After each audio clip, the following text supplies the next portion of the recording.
안녕하세요. 소설가 정찬주입니다. 반갑습니다.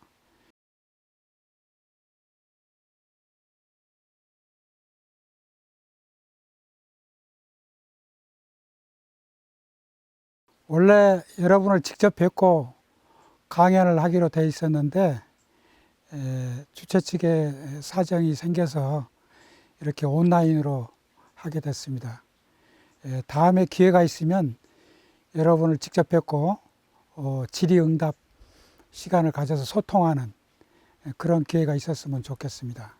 제가 오늘 여러분들한테 말씀드리고자 하는 것은 아소카대왕을 소설을 한 달 전에 발간을 했는데 아소카대왕을 어떤 동기로 쓰게 됐는지, 또 아소카대왕을 집필하는 동안 재밌는 숨은 일화가 있었는지, 그리고 아소카대왕을 취재하기 위해서 인도를 가서 있었던 재미나는 이야기였으면 그걸 중심으로 여러분들에게 이야기하고자 합니다. 제가 지금 여기 이야기하고 있는 것은 그 쌍봉사 위에 있는 이불제라고 합니다. 그러니까 삼방이죠. 지필시리자. 이쪽이 이불제인데 귀, 부처불, 집제, 물소리, 바람소리를 들어서 듣고 귀를 씻어서 진리를 이룬다, 이런 뜻이 있는 이불제입니다. 그런데 이제 요즘은 이불제라는 의미가 조금 대승적으로 바뀌었습니다. 오후가 되면 손님들이 심심찮게 여기를 찾아오는데 그 손님들 얘기를 들어주고, 그리고 이렇게 차담을 나누는, 말하자면 세상 사람들의 이야기를 들어주는 집, 이렇게 좀 대승적으로 바뀐 것 같습니다. 이불제 100m 아래는 구산 서문에 초석을 깔았던 철감선사가 창건한 쌍봉사가 있습니다. 이 쌍봉사도 그러니까 천년 고찰이죠. 근데 사람들이 그래요. 왜 쌍봉사 옆에 이불제를 짓고 사느냐. 저는 쌍봉사하고 좀 특별한 인연이 있습니다. 저는 70년대 초반에 동국대학교를 입학했습니다. 그래서 불교 학생회에서 활동도 하고 그랬는데, 그때 그 반독재 시위, 반독재 데모가 학생들 사이에서 아주 심할 때였습니다. 그래서 짧은 휴강이 있는 반면에 또 장기 휴강도 있었습니다. 그래서 장기간 휴강할 때는 저는 모포 하나, 치약 하나, 칫솔 하나 배낭에 담아서 이 쌍봉사로 내려와서 소설 습작을 했습니다. 그런 인연이 여기 쌍봉사하고 저하고 있습니다. 그래서 그때 스님이 출타하시면 제가 법당 청소, 또 경내 청소가 제 담당이었죠. 왜냐하면 스님께서는 그 숙식을 무료로 하는 대신에 최소한 청소는 해줘야 되지 않느냐, 그렇게 말씀하셔서 제가 그렇게 경내를 청소하고 법당을 청소하고 그랬죠. 근데 하루는 마른 걸레로 대웅전에 불당까지 올라가서 부처님 어깨에 얹힌 먼지를 이렇게 닦아드리는데 어느 순간 제가 부처님을 이렇게 한번 올려다 봤어요. 그랬더니 부처님이 저한테 미소를 짓고 있더라고요. 근데 우리가 그 교과서에 배웠던 뭐 석굴암의 미소, 뭐 자비의 미소, 이런 얘기는 많이 들어봤지만 가장 근접한 거리에서 또 생각지도 않았는데 부처님의 미소를 보는 순간 저는 사실은 그 감전이 된 듯이, 고압 전류에 감전이 된 듯이 깜짝 놀랐습니다. 그러면서 그 다음 생각이, 아, 불교란 이것이구나. 어떤 상황에서도, 어떤 어려운 상황에서도 미소 지을 수 있는 사람, 이게 불교의 궁극이구나. 그런 어떤 제 나름대로 깨달음이 있어서, 뭐 동국대에서 불교 학생회를 한다고 했지만 그때는 겉돌았지만, 그 체험을 한 다음에는 아주 불교에 깊숙이 빠져들었습니다.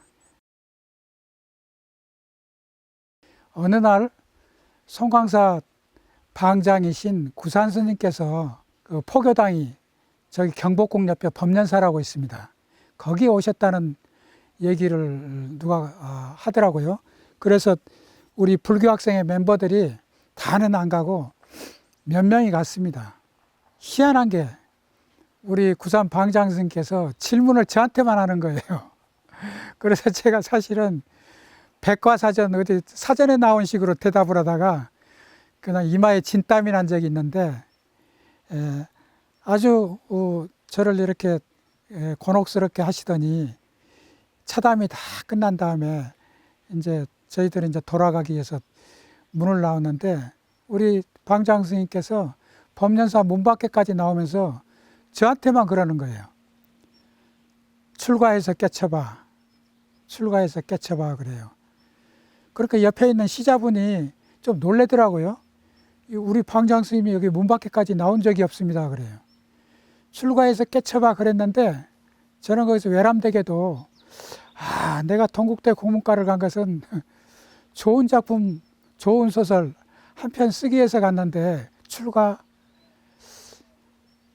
출가를 생각하기에는 문학에 대한 꿈이 너무 컸던 거죠. 그래서 스님은 그렇게 강권을 했지만 국문과를 이제 졸업을 하게 됐습니다. 국문과를 졸업한 뒤 처음으로 간 직장이 상명사대 부여고였습니다. 거기서 이제 국어교사 노릇을 했죠. 그러다가 조계종에서 불교 사상이라는 잡지를 창간한다고 그래요. 내가 이제 가서 일할 곳은 불교 사상이구나 하고 과감하게 사표를 쓰고 불교 사상 창간 멤버로 들어갔죠. 지금은 어쩐지 모르겠습니다만 당시는 불교계 언론이라든가 잡지사라든가 좀 열악했습니다. 그래서 어떤 신심으로 일하는 것이지 그 월급 보고 일하는 사람은 좀 드문 때였어요. 아닌 게 아니라 저도 갔더니 월급이 판토막이 나더라고요. 그렇지만 거기서 일을 하는데 얼마나 즐거운지 모르겠어요. 그래서 밤 12시 전에 집에 들어가 본 적이 없습니다. 그런데 일이 즐거우니까 집에 들어갈 때는 제가 콧노래를 부르고 갔습니다. 불교 공부를 제대로 한, 정말로 열심히 한, 그게 말하자면 저한테 불교 소설을 쓰는데 자양분이 됐던 그런 기간이었습니다. 그래서 저는 그 기간을 지금도 고맙게 생각하고 있습니다. 불교 사상에서 정말로 신나게 불교 공부도 하고 또 취재 가서 스님들도 뵙고 이렇게 한 2년간을 정말로 열심히 근무하다가 또 2년이 돼서 샘터사로 옮기게 됐죠. 갔더니 그 샘터 잡지에 법장 스님이 삼방한방이란 그 난에 몇 년째 연재를 해오시고 있더라고요. 그래서 사실은 법장 스님은 제가 1975년도에 동국대 다닐 때 법장 스님을 한번 뵈러 불이람을 갔다가 뵙지 못하고 송광사만 한번 이렇게 경내를 둘러보고 온 적이 있었죠. 그런 어떤 그 인연도 있고 그래서 법정 스님이 그 연재를 하는데 제가 정말로 그 교과서처럼 읽었습니다. 그러다가 제가 이제 법정 스님 담당 편집자가 된 거죠. 그래서 법정 스님 책을 한 10여 권 제가 만들어 드렸죠. 그러면서 스님의 이제 제자가 됐습니다. 그래서 어느 날 제가 스님의 제자가 되겠습니다. 받아주십시오. 그랬더니 그러면 불이람으로 내려와라. 그래서 불이람으로 내려갔습니다. 그랬더니 스님께서 차를 한 잔 주시면서 아래체에서 하룻밤 자라고 하시더라고요. 아래체로 가기 전에 제가 당돌하게 스님 법명을 주시되 인생에 좌우명이 될 만한 법명을 주십시오. 그때는 겁이 좀 없었어요. 그랬더니 스님이 웃으시더라고요. 그래서 하루 자고 아침에 불이람 위체로 올라갔더니 이 법명을 두 가지를 내미래요. 어느 것을 갖겠느냐. 그래서 얼른 눈에 보니까 무염이 마음에 들어요. 스님 저 법명을 이걸로 하겠습니다. 그랬더니 저작거리에 살 때 물들지 말라고 무염이라고 법명을 지었다. 그러면서 새벽에 옥의 개첩도 이렇게 친필로 이렇게 쓰셨더라고요. 그 봉투에 담아가지고 개첩도 이렇게 받고 제가 스님한테 정식으로 삼배를 했죠. 그러더니 짧게 계를 받는 공덕에 대해서 이제 말씀을 해주시더라고요. 계를 받고 나면 사람이 살다 보면 곁길로 이렇게 빠질 수도 있고 실수할 수도 있다. 허물을 지을 때도 있다.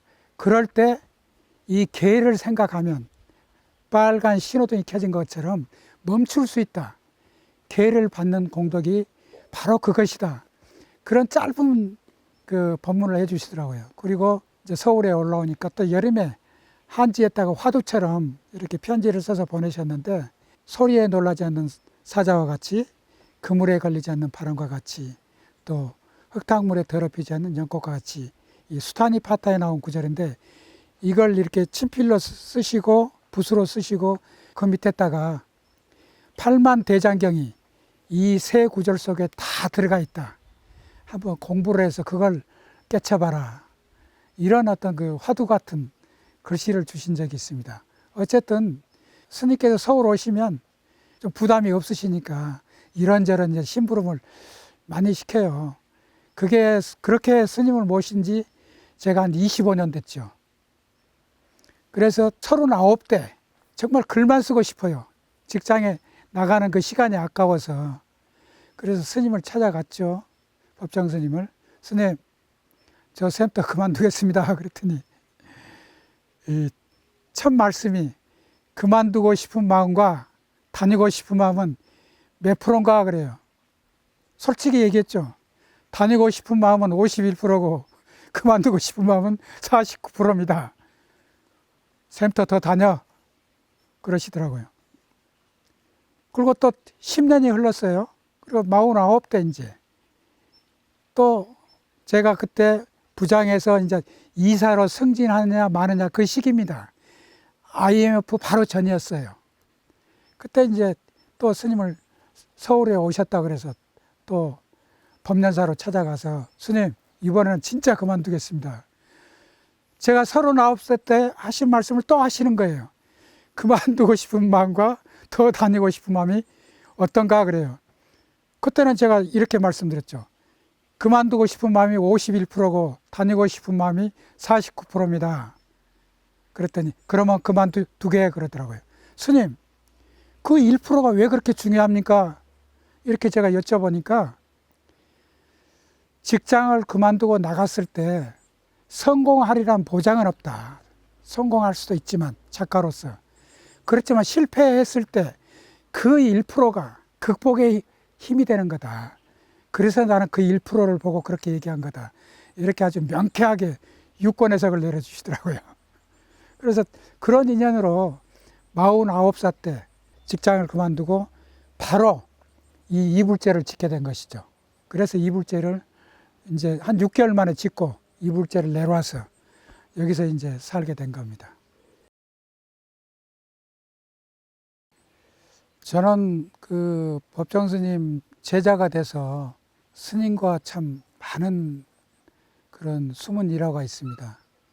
길상화 보살의 대원각을 보시할 때 그 현장에 있었고요. 스님이 좋아하시는 영화 조조프로도 많이 봤고요. 근데 스님이 겉으로는 그렇게 까칠하시고 깔깔한 분인데 눈물이 그렇게 많아요. 영화를 보면. 서편제를 보면서 한 5분 됐나요? 그때부터 막 손수건을 꺼내가지고 눈물을 닦더라고요. 그래서 나와서 제가 퉁명스럽게 물어봤죠. 아이 스님님 왜 그렇게 눈물이 많으세요? 그랬더니 뭘 그런 소리에 이렇게 저한테 말씀하신 것도 지금 기억이 납니다만은 근데 스님께서 저한테 참 그 유익한, 작가가 뭘 써야 될지 유익한 얘기도, 그런 그 영감도 참 많이 주셨습니다. 그 아소카 대왕에 대해서도 말씀을 해주셨는데, 아소카 왕이 기원전 사람이라고 해서 우리나라하고 인연이 없는 것 같지만 우리나라하고 인연이 참 많다. 저는 그때 깜짝 놀랐어요. 무슨 소리? 무슨 말씀? 이런 생각이 들더라고요. 그 스님 말씀에는 삼국유사를 보면 아소카 왕이 우리나라하고 인연이 된 그런 그 일화들이 나온답니다. 가령 그 신라 진흥왕이 황룡사 주불이 장육전상이잖아요. 그 장육전상을 조성할 때 아소카 대왕이 그 금과 철을 인도에서 보내줘서 만들었다고 그렇게 진흥왕이 얘기를 했답니다.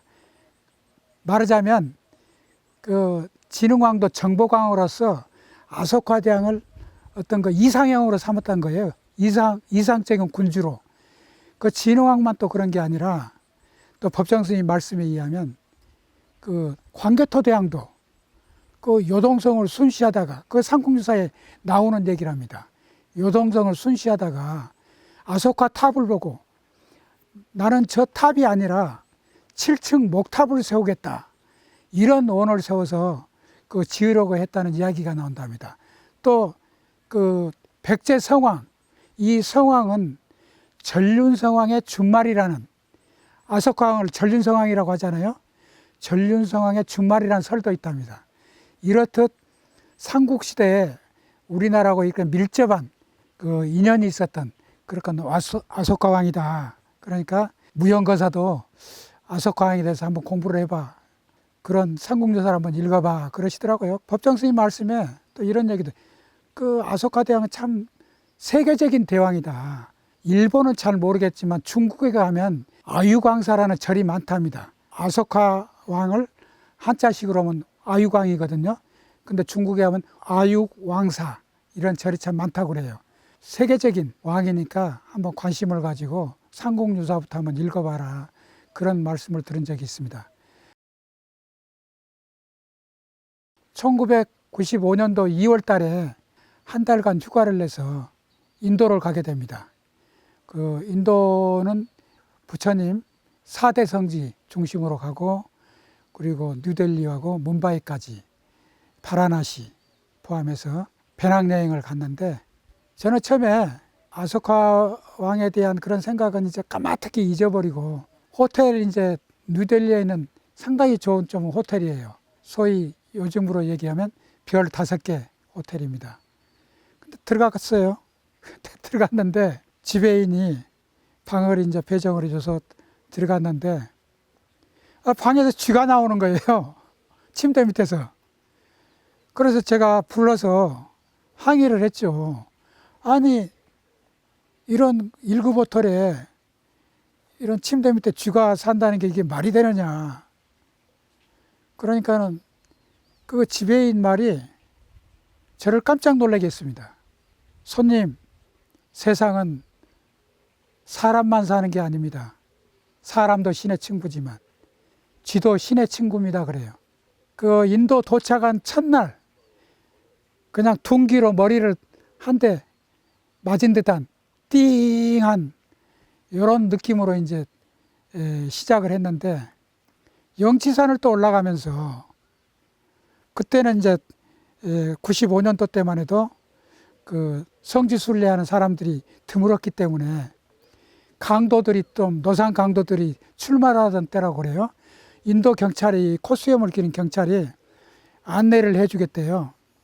그래서 나는 또 이 사람이 뭘 또 바라고 그러나 싶어가지고 좀 경계를 했어요. 그랬더니 아무 문제 없다, 노 프로블em, 그러면서 안내를 해주더라고요. 그러면서 올라가는 도중에 부처님이 법화경을 설었던 그 향실태를 올라가는 도중에 저한테 갑자기 물어보는 거예요. 나는 날마다 붓다가 된다 이거예요. 붓다가 된다. 날마다 붓다가 된다. 그래서 붓다란 말을 듣고 제가 물었죠.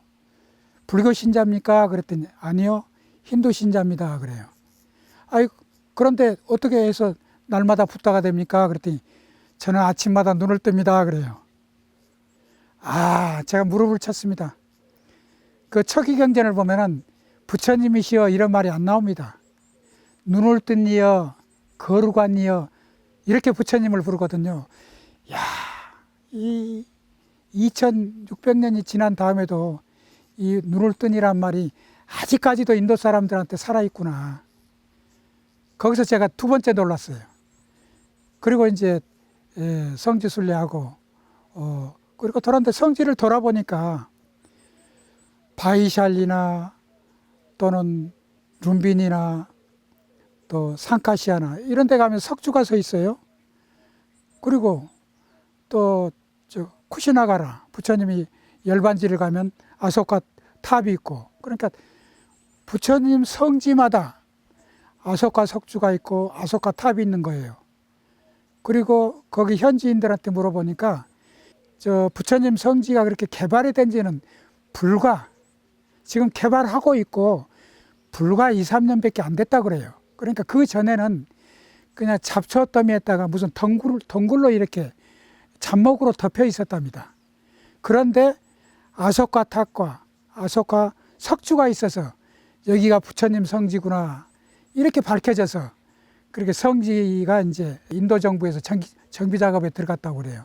한 달간 여행을 마치고 돌아와서 아소카 서적을 이렇게 이제 찾아보기 시작했는데, 근데 이 연구자가 지금은 한 서너 분 되는데 그때는 제가 과문해서 그런지 모르지만 한 분도 안 계셨습니다.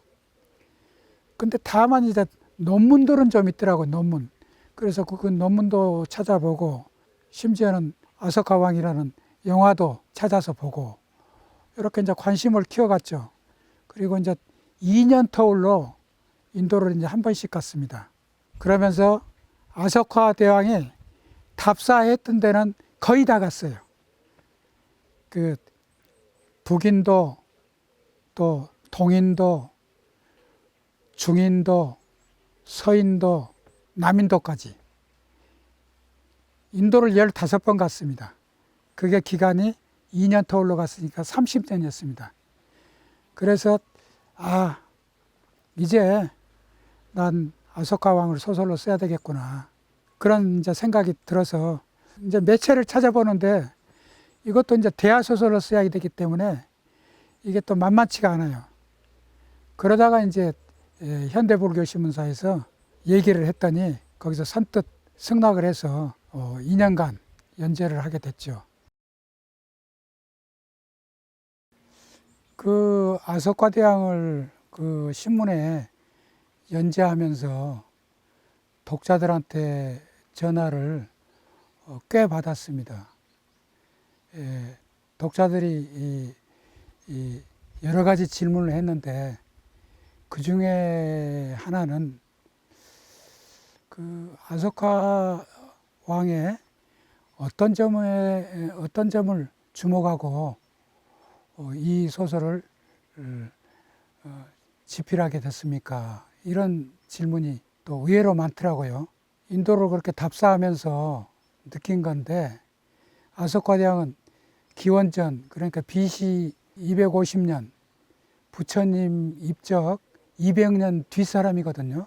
당시 그 제왕이 어떻게 평화, 공존 이렇게 생명을 존중하는 철학을 가지고 통치를 했을까?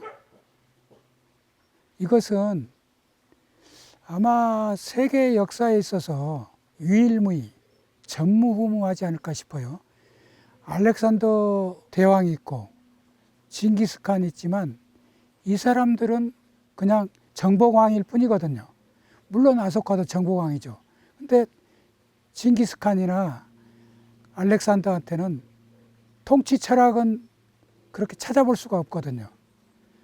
어떤 탁월한 전술, 탁월한 전략 이건 있지만 그래서 저는 더 아소카 이제 매력에 빠져들게 됐죠. 그렇게 질문하신 분한테 제가 이렇게 꼭 얘기를 합니다. BC 250년에 살았던 이 아소카 대왕의 리더십은 21세기를 사는 이 지도자들한테 조금도 손색이 없을 정도로 훌륭하다. 반대로 얘기하자면 그 21세기 지도자들이 BC 250년 전에 살았던 아소카 대왕의 리더십을 본받아야 된다. 이렇게 제가 얘기를 해줬죠. 그리고 아소카 대왕하고 이 불교하고 어떤 인연이 있느냐. 다시 말하면 사람들이 불교를 세계화시킨 사람이 아소카 대왕이라고 하는데 그걸 좀 자세하게 얘기를 해달라. 이런 또 질문도 또 들어받았어요. 부처님이 2600년 전에 보드가야, 옛날 말로는 삼보디입니다. 그 삼보디, 이 삐빨라나무, 보리수 아래서 정각을 이루고 불교라는 종교가 탄생했잖아요. 그것이 정각을 이루신 뒤부터 열반 때까지 아주 엄청난 속도로 바라문 사이에 파고들었거든요. 크샤트리아 사이도 파고들고 상인 계급인 바이샤 계급에도 파고들고. 그런데 점점 그 불교의 영향력이 줄어들게 됩니다. 그러다가 부처님 열반 200년 후에 아소카 대왕이 나타나서 부처님의 법을 이렇게 설하는 법대관을 전국에 보내는 것은 물론이고 법대관 사무소까지 두었으니까 전국에 이제 이웃 나라에 담마사절단을 보내는데 보내기 전에 미리서 그 국경 근처에 의료진료소와 동물진료소 2개를 세워서 나는 당신의 나라를 침략하지 않겠다라는 것을 보여주고 난 뒤에 담마사절단, 그러니까 사신들을 보내서 사절단을 받아들이는 나라는 절대 무력으로 침략하지 않고 어떤 평화의 길을 모색하는 이런 어떤 정책으로 전환을 하거든요. 그래서 그 담마사절단이 이 스리랑카도 갔고 또 히말라야 쪽으로 네팔로도 갔고 또 심지어는 지금의 파키스탄 또 이집트, 그리스, 시리아까지 갔습니다. 그래서 그 스리랑카로 간 아소카 대왕의 아들 마힌다 또 딸 상가미타이에서 그 스리랑카 불교가 또 동남아로 전해지고 이렇게 해서 말하자면 불교가 세계화된 거예요. 그래서 내가 이런 자세한 설명을 그런 질문이 들어오면 내가 해주곤 했죠. 정말로 그 불교 아소카 대왕의 그 역할이라는 것은 100번 강조해도 지나침이 없을 정도입니다. 왜냐하면 아소카 대왕이 출현하지 않았더라면 불교는 오늘날 인도 안에서 조그만 종파로 살아남았거나 아니면 소멸해 버렸을지도 모를 일입니다.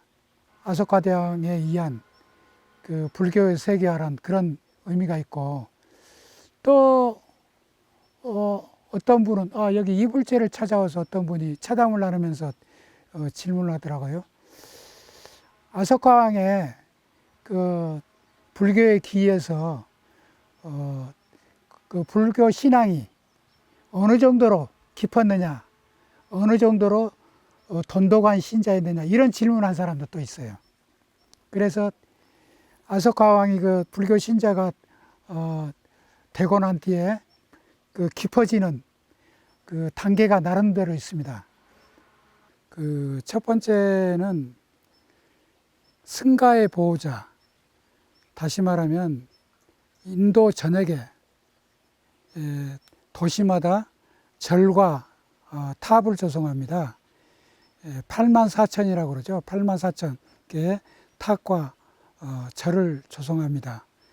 이 84,000개의 이 절과 탑을 조성하는데 많은 인력과 경비를 들여서 수년 만에 그걸 완성을 합니다. 그래서 그 완성이 되는 날 거국적으로 그 축제를 벌이고 또 잔치를 하게 됩니다.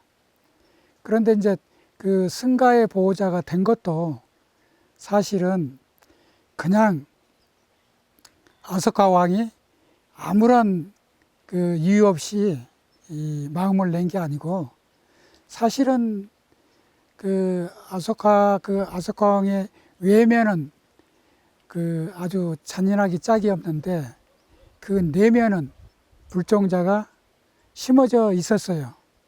18살 때 우째인 지방에 부왕으로 갔을 때 거기서 데뷔 부인을 만나거든요. 세 번째 부인이죠. 근데 이 데뷔 부인은 산치동산에 자기 이 개인적인 원찰이 있을 정도로 그렇게 불심이 깊었거든요. 아버지는 이제 베디샤 대바라고 그러죠. 그 대바는 하여튼 거기 이 베디샤 지방의 상인 수장이었습니다. 그러니까 어떤 의미에서 제일 큰 부자였다는 얘기인데, 그 카필라 성이 멸망했을 때 이렇게 인도 남쪽으로 내려간, 일부가 남쪽으로 내려가는데 그 세력은 말하자면 상인 계급 바이샤들이었다고 그래요. 그러니까 이제 데뷔 부인도 바이샤죠.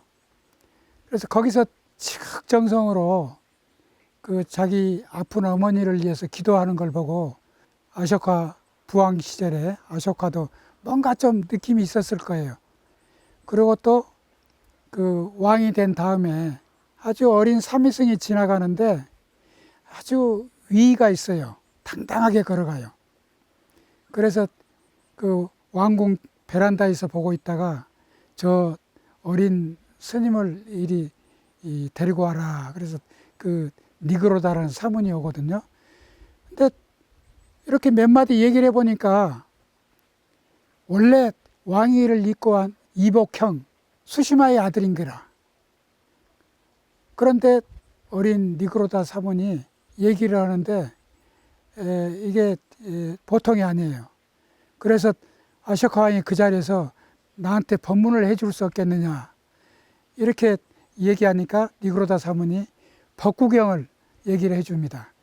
거기서 아쇼카가 좀 마음의 문을 열게 됩니다. 그래서 어떤 학자는 아쇼카가 불교에 귀의한 게 니그로다 사문을 만나고 난 뒤다 이렇게 얘기하는데 저는 그러지는 않았을 것 같아요. 왜냐하면 이복형에 대한 그 미안함이 왜 없겠어요. 아소카도 양심이 있는데. 그래서 아마도 그 니그로다를 더 환대하지 않았을까. 심지어는 그 아쇼카가 빠달리푸타 그 성 안에 아쇼카 라마라는 큰 절을 몇만 명을 수용할 수 있는 큰 절을 지었는데 거기에 와서 살라고 해도 니그로다가 거절을 하거든요. 그리고 또 하나는 깔린가 정복을 하게 되는데, 깔린가는 동인도에 있는데 강소국이에요. 나라는 작지만 아주 강한 군대를 가지고 있는. 그래서 아쇼카의 할아버지 짠드로부터도 정복을 못했고 아쇼카의 아버지 빈두사라도 정복을 못한, 말하자면 마우리아 왕조에서는 수건 사업인 그 깔린가국 정복입니다. 근데 아쇼카가 수십만 대군을 이끌고 가서 그 깔린가국을 정복해 버립니다. 그런데 그 전투가 끝난 다음에 다야강변에 그 사상자가 십몇만 명이 이렇게 널려 있는데 그 참혹한 광경을 보고 아소카가 한 생각을 일으키는 거죠. 발심을 하게 됩니다. 아, 이건 아니구나. 정말로 이건 부처님법도 아니고 내가 가야 될 길이 아니구나 하고 거기서 아쇼카는 선언을 합니다. 많은 군사들 앞에서 나는 앞으로 북소리의 정복자가 아니라 담마의 정복자가 되겠다. 이런 얘기를 합니다. 그러면서 빠달리푸타로 돌아와서 완전히 이 성격이 어제의 아소카하고 오늘의 아소카가 180도로 달라져 버리는 겁니다. 저는 그래서 그게 참혹한 장면, 그것이 결정적인 계기가 되지 않았나. 물론 아까 부왕 시절에 데뷔 부인을 만나서 마음에 조금 움직임이 있었고 니그로다 조카를 만나서 좀 마음의 문을 좀 연 게 있었던 게 결정적으로 깔린가 전투 때 그 참혹한 장면을 보고 불교로 전환하지 않았나. 그래서 승가의 보호자에서 그 다음 단계는 그 아쇼카 라마의 요즘 말로 하면 주지죠. 그 당시에는 수석 장로라고 불렀던가 봐요. 뭐라고 얘기를 하냐면 진짜 신도가 되려면 가족을 출가시켜야 됩니다. 근데 진짜 신도란 말을 거기서는 믿음의 실천자가 되려면 가족을 출가시켜서 그것을 보여줘야 됩니다. 그래서 그때 아쇼카 왕이 자기 가족들을 출가시키는데 첫 번째가 마인다. 그 대비 부인하고 사이에 난 아들 마인다. 그리고 딸 상가미타. 그 다음에 그 딸 상가미타하고 사이에서 난 또 수마나라는 손자. 그리고 또 그 사이 이름은 아키 브라흐마거든요. 이 사람들이 전부 출가를 하게 됩니다. 그래서 장로로부터 대왕님은 이제 믿음의 실천자가 됐습니다. 이런 얘기를 듣습니다. 그리고 나서 앞에서 제가 얘기했지만 그 아쇼카가 나는 이제 담마의 정복자가 되겠다. 이제 그렇게 표현한 걸로 해서 승가의 보호자, 믿음의 실천자, 담마의 정복자 이런 불교적 신앙의 단계를 거치게 됩니다. 그래서 깔린가국을 정복하고 난 다음에 빠탈리푸타로 돌아와서는 불교의 제3차 결집을 하게 됩니다. 아쇼카라마에서 1차 결집은 경장, 1차 결집은 율장, 3차 결집은 논장인데 논장을 아쇼카라마에서 결집을 하게 됩니다. 그렇게 불교 3장 하면 경장, 율장, 논장 아니겠어요? 그래서 거기에 와 있던 그 장로들이 논장까지, 그 당시에는 이제 종이가 없었으니까 전부 암기를 하게 됩니다.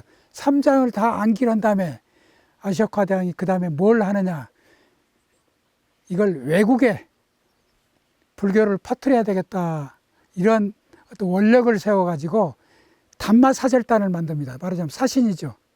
그래서 아까 얘기한 대로 이 담마사절단이 요즘 파키스탄, 시리아, 이집트, 그리스, 스리랑카 이렇게 내려가게 됩니다. 도대체 믿어지지가 않는다. 어떻게 99명의 이복 동생을 직간접으로 살해한 그런 왕이 불법에 귀의해서 전국에 동물병원을 짓게 하고 또 의료 진료소를 짓게 하고, 그러니까 복지사업을 하고 자선사업을 하고 또 거린들은 관청 식당에 가서 무료로 먹게 하고, 어떻게 이런 자비로운 전륜성왕으로 이렇게 바꿔줄 수 있느냐. 그 대전환이 잘 믿기지 않는다. 이게 가능합니까? 이런 얘기를 해요. 어떤 사람은 또 그 세조하고 좀 비슷하다. 이런 얘기를 하는데, 근데 제가 이제 그런 얘기를 들으면 그러죠. 세조하고는 좀 차원이 다르다. 세조는 그래서 자기가 처형한 사람들에 대한 그런 어떤 그 악업을 싣고자 어떤 방편으로, 또 자기 몸에 그런 병을 낫고자 방편으로 불교를 믿었던 거고, 아소카는 마치 우리 불가에서 얘기하듯이 몰록 해탈한 것이다. 몰록 깨달아버린 것이다. 그러니까 말하자면 세조는 물리적인 변화를 했다면 아소카는 화학적인 변화를 한 사람이다. 이렇게 제가 알아듣기 쉽게 설명을 해주죠. 그래서 제가 이제 발심이라는 얘기를 하죠. 발심. 아소카가 그 깔린가 그 전투의 참혹한 참상을 보고 거기서 그 발심. 우리 불가에서 그러잖아요. 흔히 초발심시 변정각. 첫 마음이 부처 마음이라 이거예요. 아소카의 그 어떤 마음이 이 초발심시 변정각이었을 거예요. 그래서 저는 아소카의 그 전환은 깨달음이었을 것이다. 어떤 의미에서는 해탈이었을 것이다. 저는 그렇게 판단을 합니다. 아소카 대왕을 이렇게 집필한 작가로서 이 책에 관심이 있거나 관심을 가져보려고 하는 분들한테 드리고 싶은 말씀은 이 아소카 대왕이란 소설을 읽고 어떤 분은 그래요. 내가 마치 인도에 와 있는 것처럼 너무 생생하다. 이렇게 얘기하시는 분도 있고, 또 어떤 분은 그 인도를 여러 번 갔는데 인도를 또 한 번 여행한 것 같다. 이런 말씀을 하시는 분이 있거든요. 그래서 제가 드리고자 하는 말씀은, 인도를 알고 싶으신 분은 이 아소카 대왕을 읽으시면 어느 정도 도움이 되지 않을까 싶고요. 왜냐하면 이 아소카 대왕 이 소설 속에 인도의 기후와 풍속과 축제와 인도 사회의 그 독특한 계급과 이런 게 아주 리얼하게 나오거든요.